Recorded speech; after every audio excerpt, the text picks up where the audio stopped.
Hi. It's been a while, hasn't it? It's been 13 months. Okay.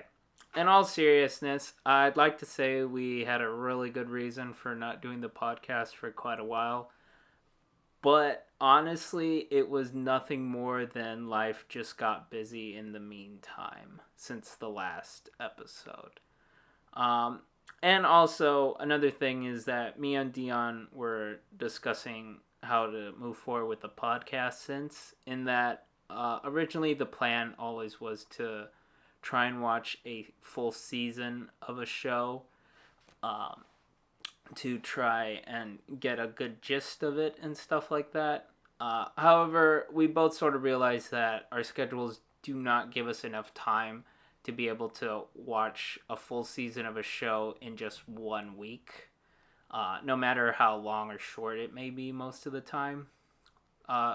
So we decided to instead go with a different way in that we will be watching one episode per week.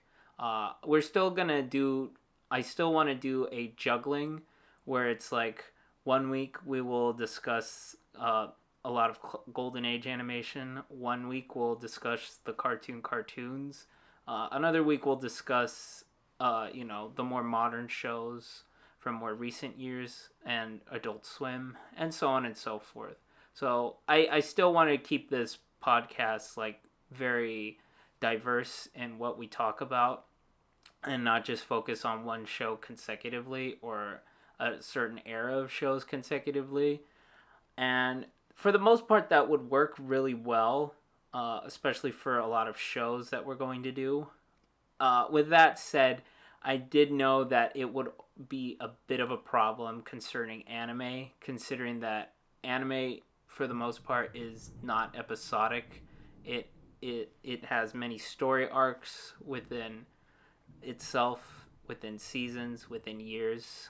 And I always figured that would be a big hindrance to this new format, but we ultimately decided the best way to move forward with this is with anime to always, or any other action show that we're going to discuss here, we're always going to start watching the first episode and we'll give our thoughts on it, as opposed to others where we'll try to do the first episode, but we may do a random episode in the middle or an episode we really want to talk about and such.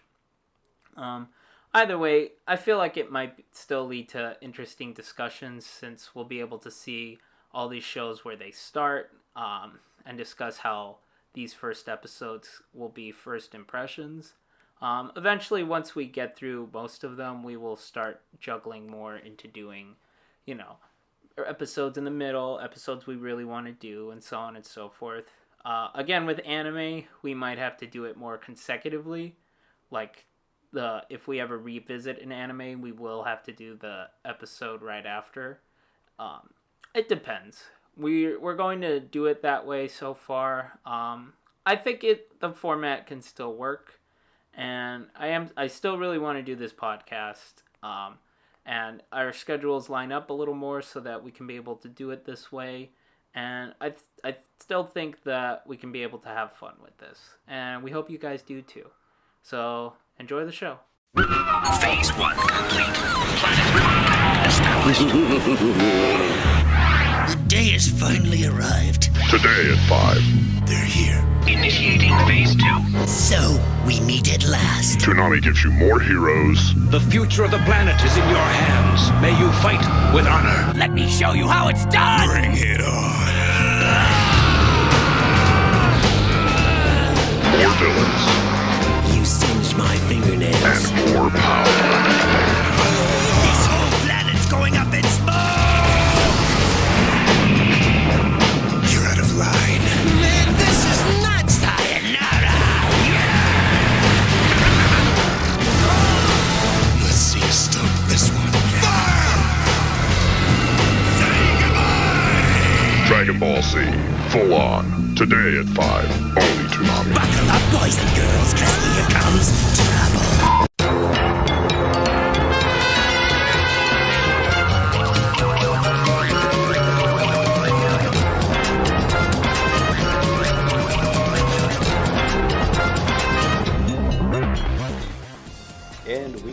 back with a Screwy Aided podcast. This is your host, Dion Wright, and my other host, Eddie Pena. Take it away, Eddie. What are we going to be discussing today? We are going to be discussing Dragon Ball Z. Now, Dion, as you know, this podcast is dedicated to everything that ever aired on Cartoon Network, and I at the very beginning, I always knew like it would have been easy just to talk about the Cartoon Network shows, but one thing I always appreciated about Cartoon Network in general was just how like so different as a channel it was, in that like obviously its main priority was animation, but like it was never afraid to experiment and stuff like that. Like they would often show, you know, like a lot of animated films that were more cult classics than beloved, you know, like across the world and stuff like that. And, you know, and of course, our topic today is, of course, anime. Because up until this point, up until Toonami, which was... Well, actually, I should also mention, this is our first episode for the Toonami portion of this podcast, where we will be discussing... Basically, it's a catch-all for, like... On the podcast, it'll be a catch-all for anything action-related. Because for whenever we get to the Toonami episode, so to speak, we'll also talk about technically non-Toonami action shows. Like, this is where we'll eventually talk about Ben 10, Generator Rex, Symbionic All Titan. the high action, high octane shows that me and all the other 10-year-old boys, see what I did there? Yeah. Fell in love with so much of popular media during this time. Ben 10, Generator Rex. All the DC shows. DC Justice League Unlimited was definitely one of my favorite. But today we're going to be talking about something a little more cultural, something that has resonated with fans, even not in the anime community, and that will be Dragon Ball Z. So me and my co-host here have watched the first episode of Dragon Ball Z, and let me tell you right now, that was a nostalgic trip. I didn't even realize how long and how old it has been. Coming out in, I believe, 1984, is that correct? I'm pulling up the research right now.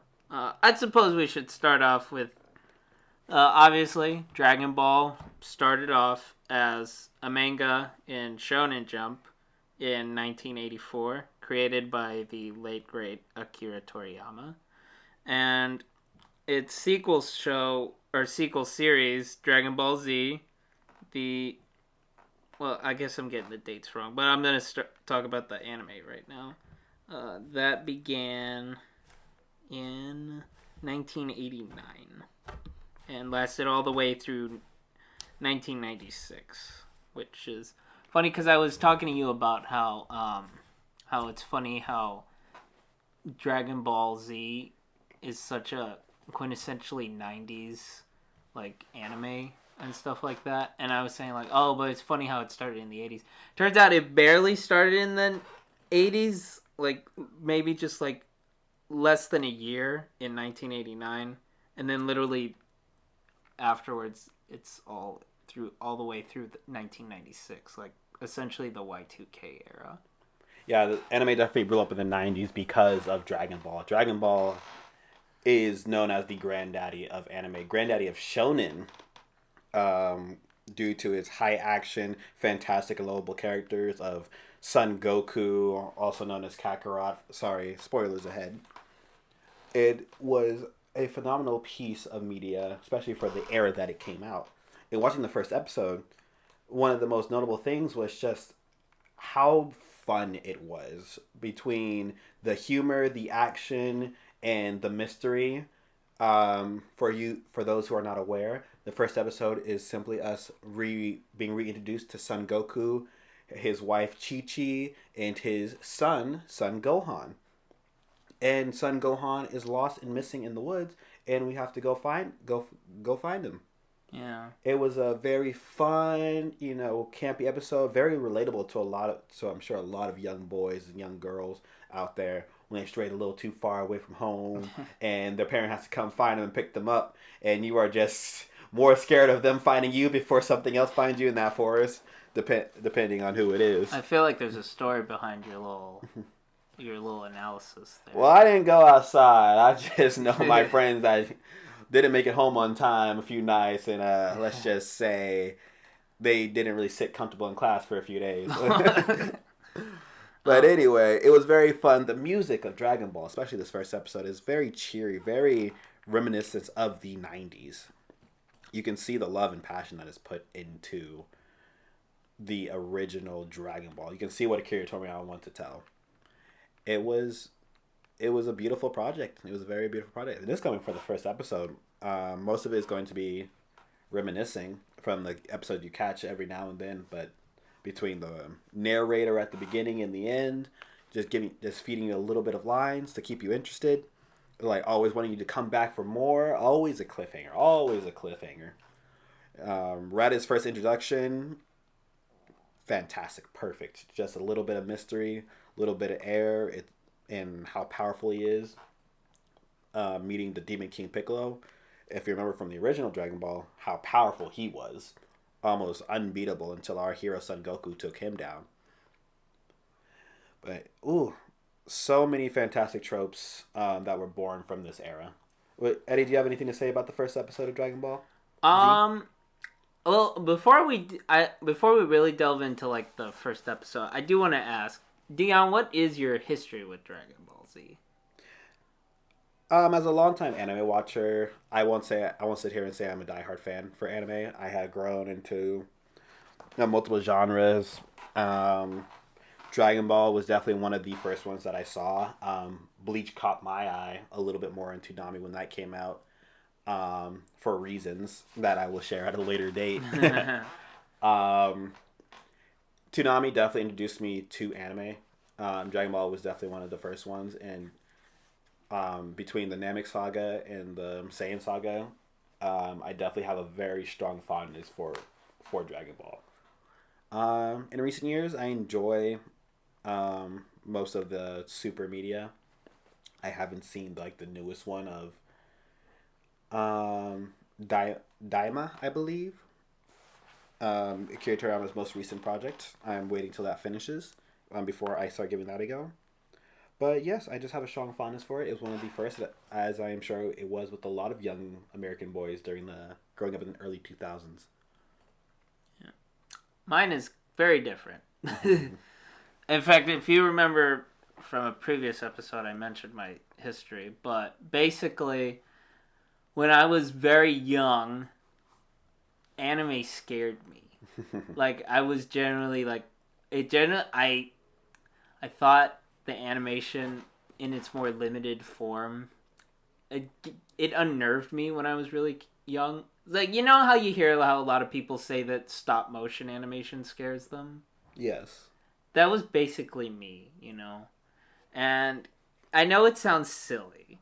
I also think what caused that was like, I also remember when I was like really, really young was like when Spirited Away came out. Oh yes, the Ghibli films, definitely a little more unnerving than the classic 90s, I would say. Well, Spirited Away in general, because like I think I remember for Spirited Away, I think the trailer was on like the Lilo and Stitch VHS growing up, because like Disney distributed it. One of the VHS tapes. I remember that, and it scared the shit out of me. Just seeing, I think the scene with the pigs, where her parents turn into pigs, was in the trailer for that movie. And yeah, it was, yeah, that just scared me off. And anytime I would ever see, like, anything anime-esque, or, you know, I think, like, I don't know, maybe American cartoons. Well, no, not even, because like it actually took me a while for me to want to watch Teen Titans too, and I'll admit Avatar as well. Yes, I'm upsetting many people. For my viewers at home who are unable to see our faces because we don't have a webcam, I am audibly gasping. I am visually gasping. My mouth is open. I am hurt as I hear these things. All right. I didn't get to the worst part yet. Okay. What is worse than not watching Teen Titans? Okay, the direct connection to Dragon Ball Z. So, like, obviously, I'm turned off from anime. I don't want to watch Toonami for quite a while. In fact, so much so, one time when I was a kid, I want to say I was like 7, 8 years old, I had some friends over. We were watching some TV. Dragon Ball was on, and they were like, "Oh, cool, Dragon Ball's on."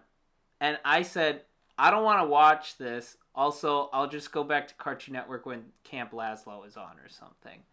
And so I changed the channel. And yeah. I don't believe they were very happy with that. No, they weren't. To be fair, well, I don't know how I can justify that. Well, we all have our own relationship with stuff growing up. For me, I definitely understand because anime was a lot more darker, especially the ones that they picked. Especially a lot of the action shonen was for young teens specifically. There's more blood and there was more I would say body horror in anime compared to Western animation.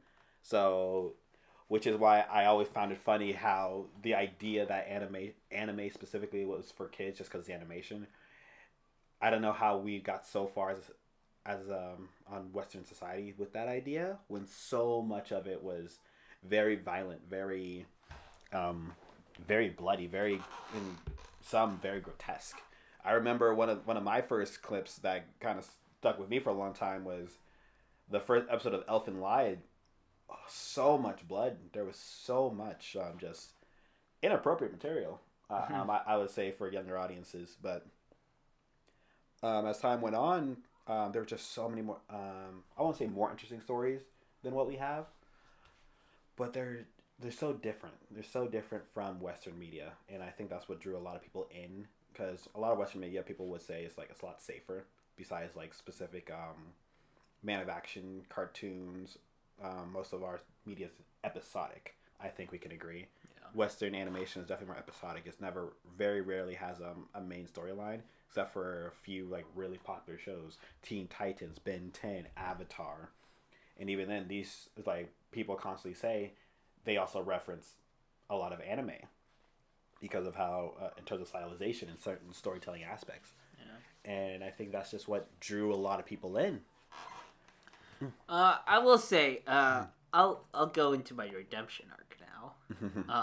So basically, couple years passed by. I think it's the middle of middle school, I believe, is when I think that's around the time when Toonami came back, on Adult Swim, and that was getting a lot of buzz and attention and stuff like that. And then this was when I finally decided, okay, I think I'm gonna actually give it a try and stuff like that.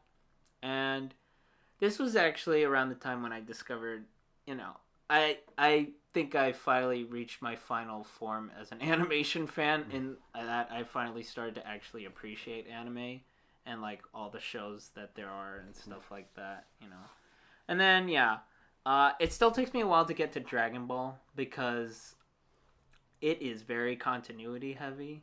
And if you're wondering why we're only doing the first episode right now, because that is probably the best jumping point. Even then, I forgot this was a sequel series for a while, and so it's also, you also have to know a little bit about the history of Dragon Ball, the original series as well too, and Journey to the West. Yes, exactly. And so for the longest time I haven't seen Dragon Ball. It wasn't until a couple years ago I had a job where I worked at a community center, and I was in charge of organizing an animation club. And then basically I basically styled it off of the anime clubs from high school and stuff like that, where it's you watch an anime while you discuss, hung out. Yeah, basically, essentially, and stuff like that. And it was a catch-all animation because it was both Western and anime. Mm-hmm. But the first request was Dragon Ball Z. Of course, obviously. So of course I actually borrowed the DVD from the library to watch it and stuff like that because I didn't want to. I don't think the job had access to Crunchyroll. I didn't want to get into a possible conversation about that because I didn't want the possibility of the kids finding Crunchyroll and then looking up some anime that is certainly not age appropriate. Oh, don't worry. They're going to anyway. They probably already have. Yeah, but I don't want that on mine. I don't want to be responsible for that. Okay? I have a story about I got a kid into anime, and he fell in love with it because this kid only played video games, and I recommend him anime that was G rated, all about video games, and he comes up to me about a different anime that he's heard about called Demon King Daimo. For all of my anime watchers, I'm sure you know what that one is. For my non-anime watchers, it is, let's just say, not very appropriate for young viewers or teenagers. You should probably watch it till you were 18, technically. And it was already, I said, hey, I can't, it's like, you should not watch that. And he told me, oh, I already finished it. And I was like, well, that's it then. Guess you watched it. And that, he said it was great. I won't talk too much about the specifics of it because don't want to get flagged for inappropriate content. But let's just say, what is it? At least it wasn't Sword Art Online. Sword Art Online would have been better. Oh my god. Would have been way better. Oh my god. At least like the first season. Yeah, it was a rated R. It wasn't full blown, but it definitely had a lot of no, kids should not be watching this. Yeah. Anyway, funny stories aside of not wanting kids to watch specific mediums. That's just gonna be anything in general, though. There's always gonna be inappropriate material. That's why we always will say. I mean, we're in, like, I want to say, like, 2 episodes from now we'll be discussing Adult Swim, which we all watched before we should have. Yeah, I mean, Cartoon Network into Adult Swim, I'm gonna be honest, I think that was just I blame the studio more for that, for allowing going from G and PG to late night. They are assuming kids should be asleep, but hey, kids have weekends, kids stay up late. I mean, I remember for the longest time, like, this was, like, even before, like, King of the Hill showed up to sort of be the transitional show. They would just jump right into, like, Family Guy a lot of the time. You know, it's like 1 minute, it's Camp Lazlo, next, Family Guy. Yep. And, but anyways. A lot of parents weren't happy with Cartoon Network after a while. No. I would be hearing stories about people saying, oh, they weren't allowed to watch Cartoon Network anymore because of the inappropriate material they would see on late nights. Probably between the Family Guy, American Dad, and most parents just didn't want to deal with their children being exposed to inappropriate media for them. Yeah. Which, all this to say, anime has been as wonderful and as, like, it exploded in the last, like, 20 years. It was a gateway for a lot of other material. And it's not a bad thing. It's definitely not a bad thing. It is just how these things happen with in cultures. Once a big culture shift happens, people want to explore it. And the Dragon Ball was I would say, well, I already said the grandfather.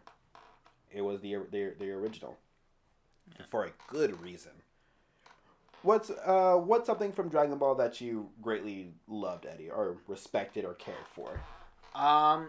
You know, it's not until I actually started watching that I just sort of realized why people, even like Toonami itself, there was like so many ads that they basically called it the greatest action show of all time.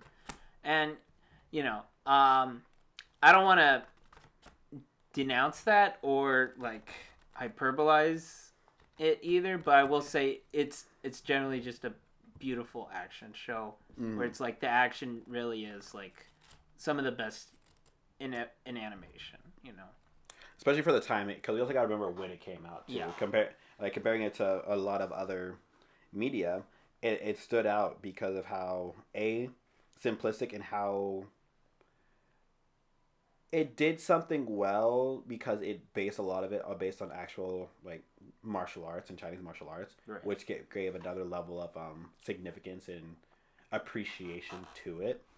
Obviously, before we kind of went into the crazier forms until we get to the just firing beams every episode, beam clashes, and doing all these other really insane like physics defining techniques.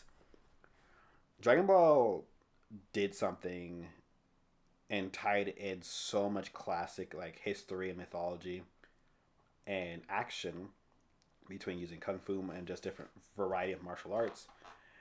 There's something for pretty much everyone. There's something for young boys, grown men, people who have a deep appreciation of Chinese and Japanese history. For young girls, because we also have Chi Chi, and she was a martial artist too. Turned housewife, but she was. It's not perfect. Yeah. Let's say in that regard. Yeah, there's very few shows that are perfect, but even then, it's like Chi Chi was also. She was a warrior too. She was also a fighter, and she is still a very strong-willed woman. Like putting aside other people's opinions of Chi Chi as a character as the series went on, she was a very popular character. It was Dragon Ball had something for everyone. That's why it was very popular. Yeah, no, and it's like regardless of my feelings on anime as a kid, like you couldn't escape it, you know. Even years like this show ended 4 years before I was born, and I honestly couldn't tell because like one, it was constantly being reran on Cartoon Network 4 years, you know. Like I think it was still on like the last day Toonami aired originally in 2008 and stuff like that. And then like not too long after was when it started airing on Nicktoons, if you remember that, when like they made the jump to Nick. Or no, that's when Kai started airing on Nicktoons, you know. And like the image is popular online, but it's the one of the showing the Nicktoons lineup, like 2 episodes of Dragon Ball and followed by Back at the Barnyard. That's Otis, Otis, the strongest warrior of today, versus Goku, the strongest warrior of yesterday. That's another meme floating around of like, or it's not a Goku. It's what's his name? Who would win in a fight? Would it be Ben from from the Barnyard, or would it be Goku Super Saiyan 2? Yeah. All Actually, it's no. Go ahead. We're gonna start a poll right here, right now. Put a 1 for Ben. Put a 2 for Goku. Yeah. Anybody actually commenting, please get. I don't want like an actual. I don't want like a 1-word answer to the question. I want you to make an actual paragraph explaining it. Okay. All right. And like it. Also, immediately, I'm not counting it if it's just Goku and it says like. Well, Goku, of course, is going to beat an old cow. No, I'm not accepting that answer. I want a real, thought-out analysis answer. Even if it is Goku beats Ben, all right, I want a real answer, okay? I don't want you to half-ass that. Where was I going with this? Yeah, also, speaking of popular memes, the meme of Goku beating Superman, or Superman beating Goku, and stuff like that. It's rather funny, because essentially, Goku has Superman's backstory in a way and such. You know, he came from a planet, he came to Earth, he was adopted. Yeah, there's gonna always be a lot of there's only so many stories that I'm not that sure you can create variety from. I'm not sure if he was inspired by him or not. I wish I knew. I'm terribly sorry, guys. This is the first time I'm a little what's the word? Short on information a lot, because like these last couple episodes I gave like multiple bullet points about the shows we were talking about, and here I am just sort of gasping for air. But you know it's funny because like you and I sort of switch spots in this way. Just a little bit. With all that said, Dragon Ball has been such a cultural phenomenon, and with the whole joke before, Ben versus Goku, Goku has taken the spot as the benchmark for power scaling, I would say. Right. Where the question always comes down to, can he beat Goku, though? There's a lot of anime characters that can't beat Goku, whether you want to believe it or not. There's a lot of anime characters, like depending on whether you want to talk about hack ability, speed blitzing, etc., etc. Goku vs. Superman is the most classic because of the similarities. We've had death battles, we've had online debates, there's forums, there's people asking the creators, there's people asking fight analysis channels forever. And like regardless of who wins, the biggest thing is that it's sparking so much discussion. It sparks interest in these media. It brings people back to either the classic Superman stuff or reading the old Superman comics. It brings people back to rewatching Dragon Ball or like showing their support for their favorite things. And when people hear these online discussions, people who've never heard of either of these two characters, you're spreading the word, and you're bringing it more fame, bringing it more attention. And like whether you are a Dragon Ball fan or a DC fan or a Marvel fan, these like. You should always be happy regardless of who wins, because at the end of the day, more people are finding your media and are finding appreciation for these characters that you hold dear.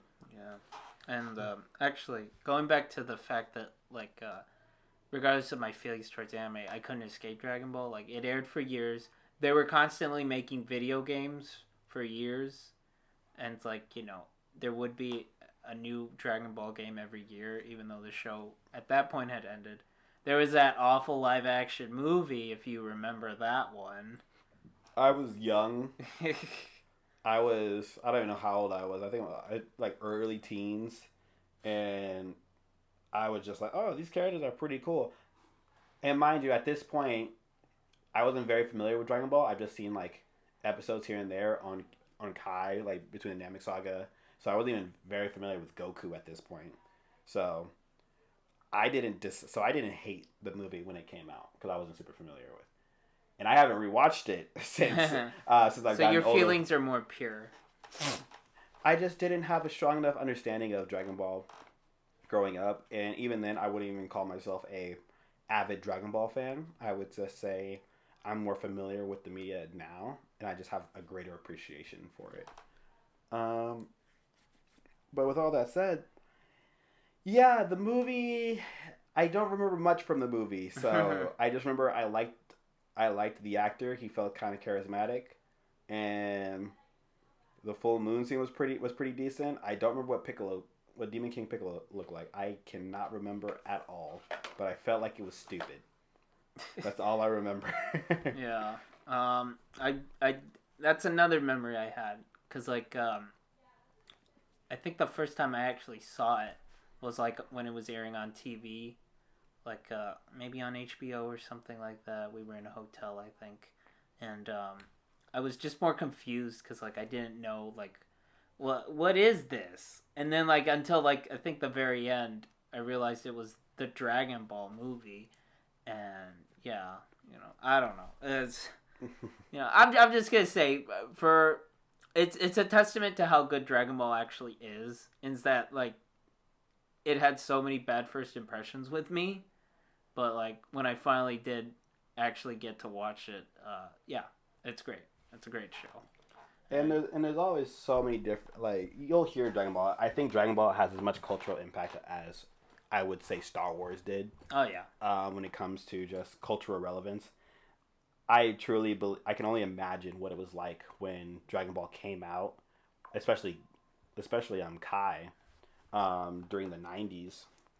Well, Kai didn't come out till like 2009. Oh yeah, because Dragon Ball came out and Kai. That's why it was the early 2000s. It was definitely one of those you had to be there. One of their moments, because I can only imagine, as great as the Darth Vader reveal was in Star Wars, I can't even fathom what it was like waiting years and then seeing that big reveal and then being there. The first episode of Dragon Ball Z comes out after years of the original series finishing, and we have all these interesting new characters, interesting new sidelines. Oh my God, Goku had a son. It's really interesting how all these things come together and create this fantastic narrative. If you've seen everything after, or you're coming into it like in more recent years, it still holds up very well. It's still very interesting. It's still very beautiful. I would only say now, with how much media has taken over and how many stories people probably seen, especially anime, it's a little slower than what the more modern gen anime. A lot not as go. Yeah. But that's something else to appreciate, I would say. Yeah. Let's talk a little more about the first episode that we see here. So like Basically, this is like, I would say, like, this first episode establishes the conflict already. Like, obviously, they come down, you know, he basically, he kills an innocent farmer. And he's just playing dead. We already know. It's farmer with a shotgun. He's just playing dead because if he revealed his true power, Earth would not survive. Exactly. Okay. But yeah, it's like, and like, already he's just disgusted at seeing just life on this planet and stuff like that. And who is this that we're talking about? Can you say the name for me, please? It is going to be Raditz' first arrival on Earth, currently searching for Kakarot. Yeah. And at this point in the story, we are not sure who Kakarot is. All we know is that he's looking for the strongest power level on the planet. Yeah. I will say also, it's like, I have been watching Dragon Ball, not consistently, and I will get the names wrong. I apologize for that in advance to all the listeners at home. Hi, Moises. Anyway, so yeah, but like also, it also establishes the emotional stakes, I'd say, too, because it shows like Goku grown up, he's married, he has a kid, and he's like, and obviously we get introduced to, I guess, the durotagonist, or I don't know, tritagonist. I don't know how much you can apply it as a protagonist to Gohan, but right now, well, it's funny that you say that because I believe Akira Toriyama's vision at this point with Dragon Ball Z was to slowly start making Gohan the new protagonist over Goku. And he was supposed to take over, I believe, at the end of the Cell Saga. But there was a lot of controversy in that decision, and we kind of ended up deciding with just letting Goku kind of remain the main character for the show. But as it stands, we can just refer to him as just Son Gohan and just Son Goku. Yeah. Mm-hmm. Okay. Sorry. Is that like a... Am I getting the names wrong when I say just Gohan? Gohan is Goku's son, and Goku is the main protagonist. Well, I know that. I'm just saying, like, are you going to be arbitrary about the son part, or is that like an actual concern? Oh no, it's not. It's not that big of a concern. It's like that's just how they're commonly referred to it. It's the whole Sun Wukong. That's what it's in reference to with these titles. Okay. Mm-hmm. Like, I know the main characters' names, okay? Mm-hmm. Anyway, yeah. So basically, yeah, it's showing, basically the emotional stakes, what Goku possibly has to lose and stuff like that, And like, jumping ahead, obviously we do get more with Gohan. Well, and we get reintroduced to Piccolo as well, and basically, obviously, I know a little bit about Dragon Ball. Obviously, Piccolo was his archenemy in the past, and to see him already be overpowered by this new enemy, and just like, basically just catatonic, in like awe of his power, not in awe, but like he can't do anything. In fear, obviously, and so it just sort of raises the stakes even more from what was already like the series villain and stuff. Yeah, the great Demon King Piccolo, he is useless in front of the new enemy. What will our hero do who was barely able to overpower this great villain in the past? It is a classic storytelling technique, and it's so effective. It's like, this is what it means to have very strong characters and have very strong storylines. You're like, you build up all these characters, and if you want to introduce another strong character, you give them, like, the easiest way is to show how much powerful they are compared to a previous, and like protagonist or antagonist character, doesn't matter. It is a very classic technique. And they do it very well here, especially in the older days. It's probably like one of the original versions of this technique. I'm not sure what it would be called. If somebody knows what it is, please put it in the comments. I can't think of the TV tropes page for that one. That would be very appreciated. It's a very effective technique. With all that being said, and with the character Raditz, being so similar to our protagonist and having so many features from his younger days, it just leaves so many questions that it kind of draws you in. Akira Toriyama did a fantastic job with his series, creating so many interesting characters and unique interactions, and the music choices that the studio has picked.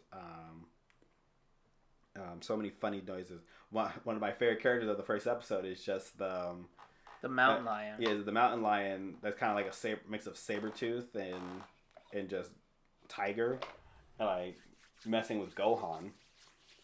The noises that they chose to make are some of the funniest, most ridiculous sounds that I ever heard, and the fact that they use it on a mountain lion is. It's peak cinema. That's all I have to say about that. I appreciate, because like how familiar are you with D. Bradley Baker? I am not very familiar. Voice of Klaus on American Dad and all the clone troopers in Star Wars. Yes, the animated stuff. I'm very familiar with Klaus. Yeah, well, with Klaus. Well, as you know, he's like probably. He's literally the voice actor when you just need an animal noise. Like, he is Perry. He is Waddles. He was Momo. He was Appa. He was basically any character that is just an animal and just needs to make animal noise. Yeah, exactly. That's him, you know. Or Frank Welker from the 80s and the 90s, you know, who's like obviously so many Transformers. Now he's the voice of Scooby. He was always the voice of Fred. He's been voicing Fred since 1969. Did he do the Happy Tapioca line? Which one? From where was that again? I believe it was Mystery Incorporated. Fred walks in, yes. And like they're gonna show a thing called Happy Tapioca, and Urban Dictionary went to town on that, and I don't know if it's true or not, but they did include the pudding part. So I will forever hold that question in the back of my mind if Fred went through a harrowing experience, or he liked it. Who knows? Who honestly knows? Who knows? We weren't there. We'll probably never be there. Probably not. Happy Pride Month, by the way. Happy Pride Month. Anyway, but point being is like it's funny how like it's just refreshing to hear like an animal have what's obviously a human voice actor, like not even like, because I don't know how convinced you are, because like Appa is like such a alien creature, or just like a creature that it does not exist. Oh, could you say that about my boy Appa? He's real in my heart. He's real in all our hearts. But you know, obviously he has such a I don't know, folks. I'm not too eloquent. Animal hybrid. Exactly. You know what I mean. You know what I mean. You know what I mean. Okay, basically, you know, such a very non-earthly noise that he makes and stuff like that. But, well, okay, when you put it like that, you know what I mean. Okay, point is, like, you know, even with all that said, like, you know, obviously, and like I'm sure with a lot of other anime too, like they put in a lot of effort into making animal noises as accurate and like as realistic sounding as possible. But it's so refreshing to hear what's obviously like I'm just gonna assume middle-aged Japanese man in a recording booth making like basically that level of like voice acting. And like, you know, I'm not here to harp it. It's generally entertaining. For our listeners, my co-host made actually a very hilarious face. You have to be here to see it. Yeah, it was very funny. I'm generally considering if I can afford it, I'll find a way to make this a video podcast. Mm-hmm. Anyway, point is, yes. Where was I? Okay, yes. This first funny animal noises go burr. Exactly. Okay, but anyways, like, yeah, this first episode, it is like you said earlier, it's very slow paced. Like, I think it spends like 3 minutes of just Gohan exploring the forest, like just like him.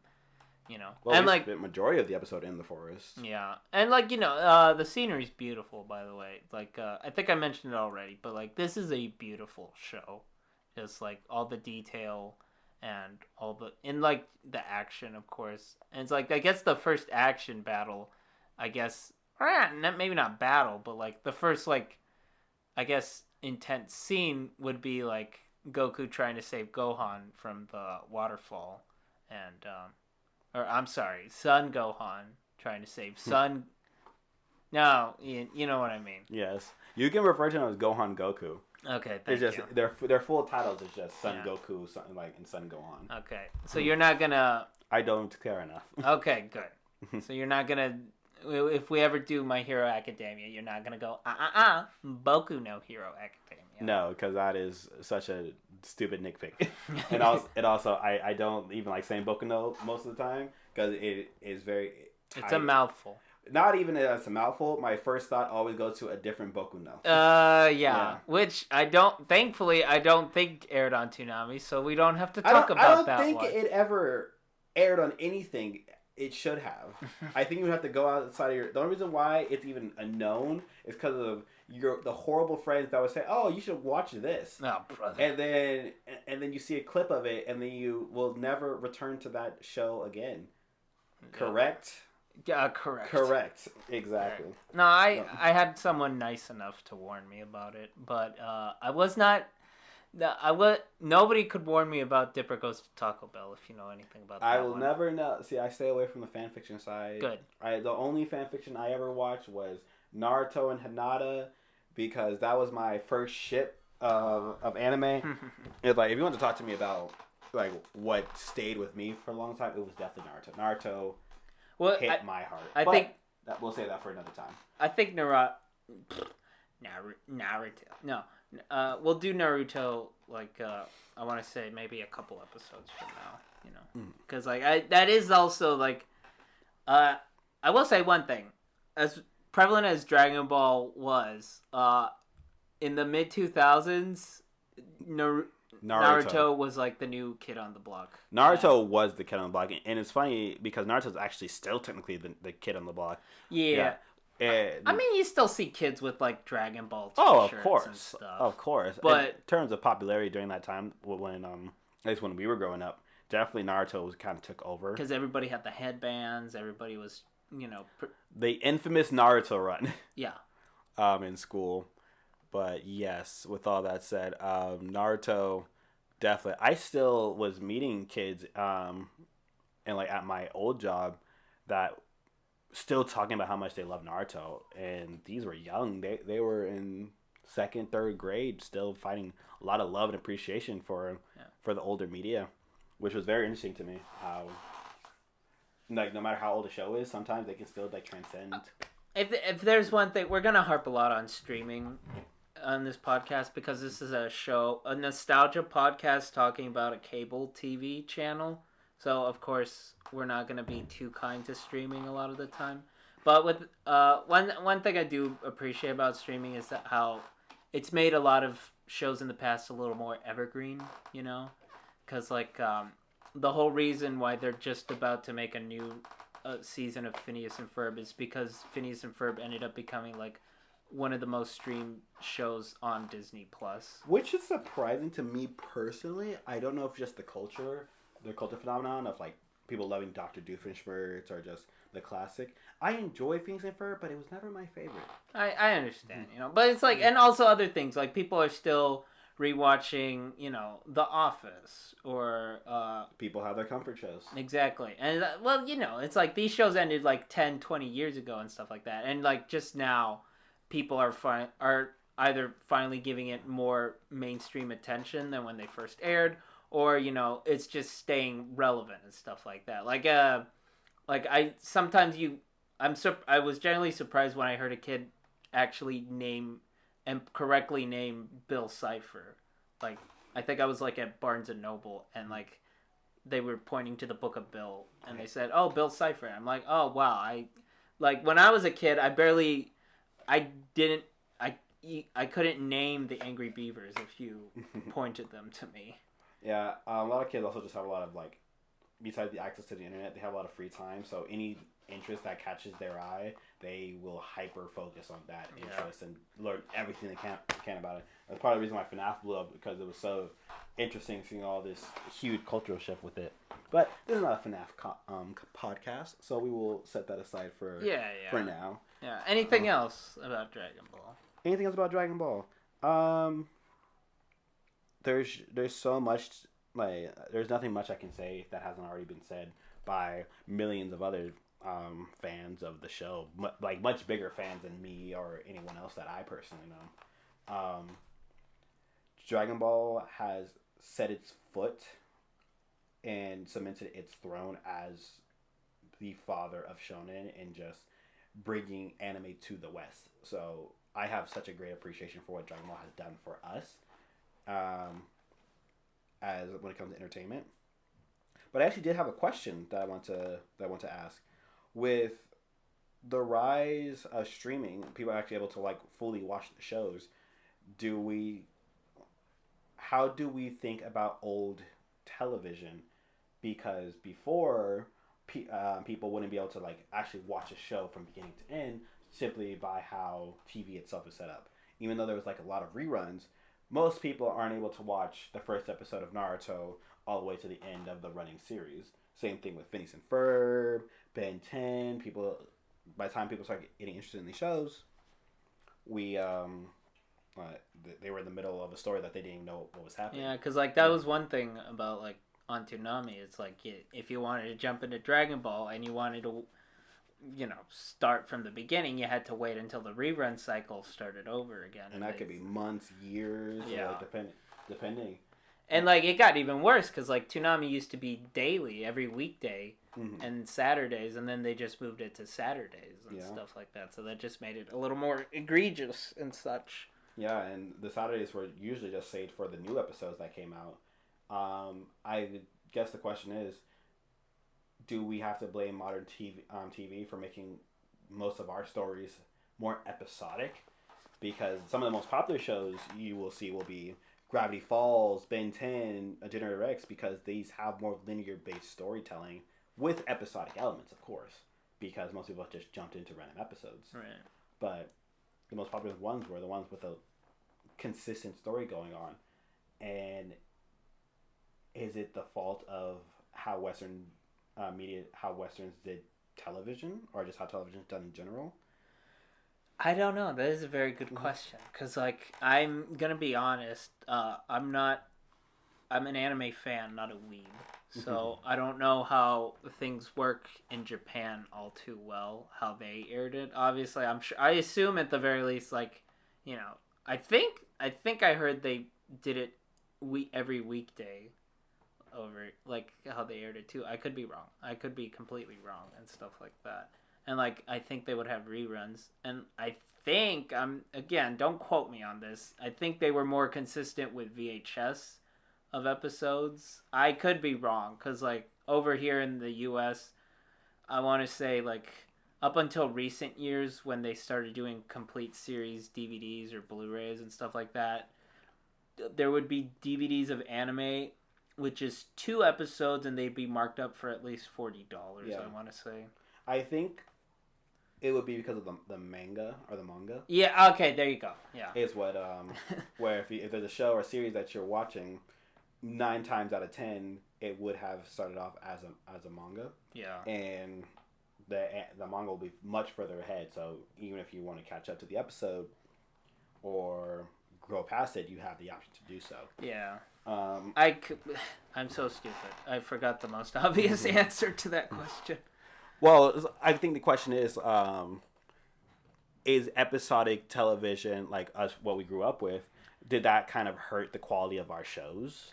I don't know. I will say, like, obviously nowadays a lot of American TV shows don't want more serialized or linear shows as much anymore as they did, like, I want to say 10 years ago when, like, Adventure Time, Gravity Falls, Steven Universe, all those were airing and such. And, like, they were, the whole point of them was, like, these were American TV shows, American cartoons with, like, a continuous storyline, And, like, we've had that before, obviously, but, like, not as much I don't think, like, not as concentrated and not as much, And, like, streaming definitely leaned into that even more because you could just, binge it, like, in one night. Like, I love animation. I still don't understand how people can spend like a whole day just watching, not just like, I would say like, I had a friend who like caught up with One Piece in just a week.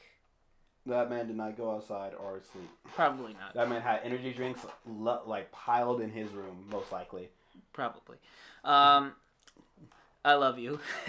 If you're listening, I do love you. You're a good friend.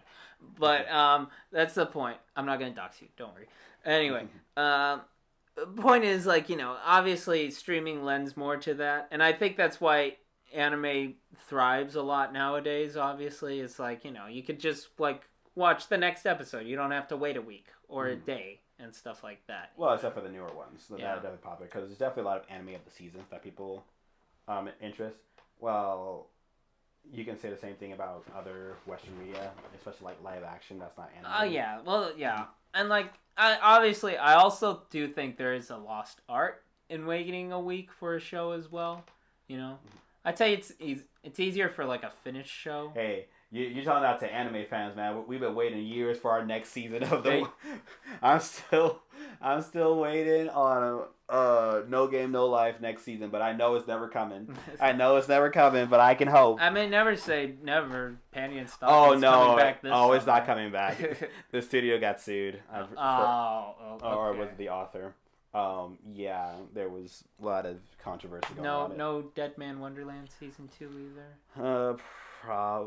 Possibly. Unsure. I thought there was some discussion about Dead Man Wonderland, but yeah, No Game No Life specifically was. Man. I know is kind of still waiting on my next season of Overlord. I know we just got our movie, but still waiting. But anyway, yeah, you don't gotta tell anime fans. Like, we know all about waiting a week or waiting months or a few years.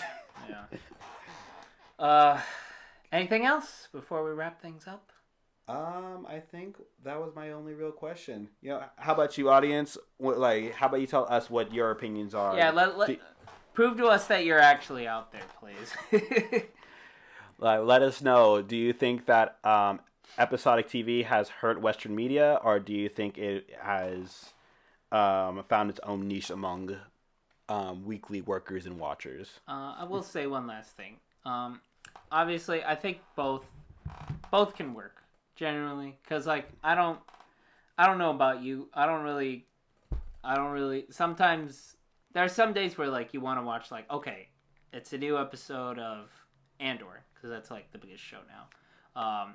You know, I gotta watch it, see what happens this week and stuff like that. Obviously, there's always going to be that. There's also going to be days where you just come home from work, you're exhausted, you just want to turn your brain off, you don't really want to do anything, and it's like, you know, you don't feel the need to challenge yourself mentally at the moment. You just want to relax and stuff like that. And like, you know, that I think is when you pop in like Phineas and Ferb or The Office or Family Guy or whatever and stuff like that, just to show that'll like give you some comfort and stuff like that. So like, yeah, I definitely hear you. I just use YouTube for that. Yeah.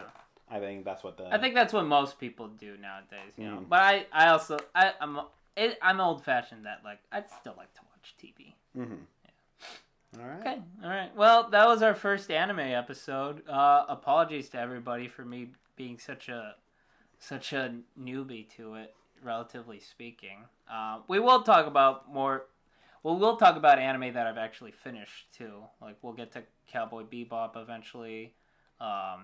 We're gonna get to a lot of the more, like, we're gonna get to Gainax and Trigger shows too, which I love those. Yes, that includes Evangelion and Fooly Cooly. So get ready, Dion. Love Fooly Cooly, Evangelion. You did things to people. You hurt me. That's gonna be a fun episode. I can already tell. That Evangelion hurt me. Anyway, we'll see you next time. This is your host Dion with my co-host Eddie signing off. Bye, everybody. Thanks for watching. Bye.